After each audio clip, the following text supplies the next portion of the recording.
We're going to start up here at the beginning of this paragraph. I know it's a little repetitive of what we had on the last one, but I feel like it's a good starting place.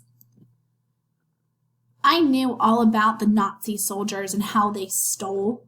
In my hometown of Varenchnica, we had no fur coats worthy of stealing or chiffon blouses or other high-class ladies' items. We were poor people, but our places of worship had fine old things in them, which was the very reason that soldiers had bashed down the door of Sarah's synagogue. I'd seen one soldier grab the ornate silver menorah that must have been over a century old. Sarah was nearly hysterical. When he tossed the menorah onto the top of a wheelbarrow full of plundered antique s'mores and oil paintings. When they were finished robbing the synagogue, they ransacked our blue wooden church, taking the icon of the Madonna blackened with age. It wasn't made of anything fancy, but our church had been built in 1798. Mama said the icon was older than the church. Even now, the memory of that awful time made my chest tight with despair. I breathed in deeply and tried to set aside my thoughts. For Ingi's benefit, I passed on a smile. "How generous of your husband," I said. "He must love you very much." She smiled at me. "He's always been such a good provider." I picked up the blouse and examined all of the stitchwork carefully. The lace was handmade. The entire blouse was in perfect condition.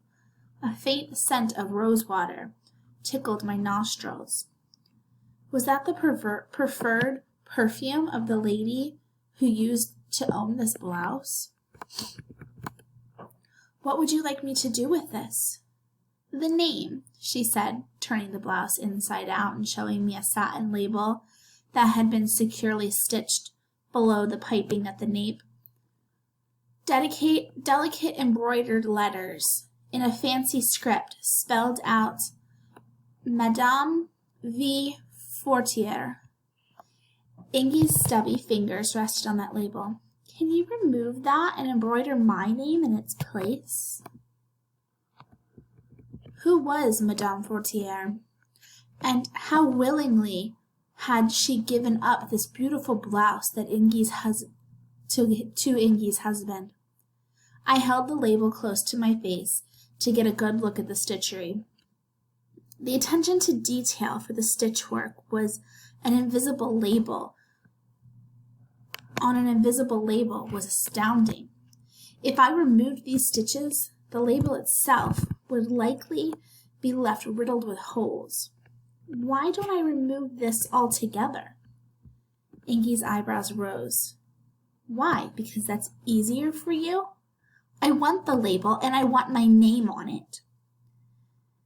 She took one of the handkerchiefs from the stack and unfolded it. The same faint scent of rosewater was released. A delicate pattern of butterflies and flowers was rendered in silken French knots. In one corner were the initials, V.F. I had no silk thread, and even if I did, I would never be able to match the colors. I would have to untie the knotwork in the initials and carefully pry out the stitches one by one, making sure not to break the thread, because I would have to reuse it. Was it possible? I prayed it was. Ingi dropped the fur coat onto my lap, and I was enveloped in the warm, rose-scented silkiness. How I longed to fold myself into it and fall asleep for a million years.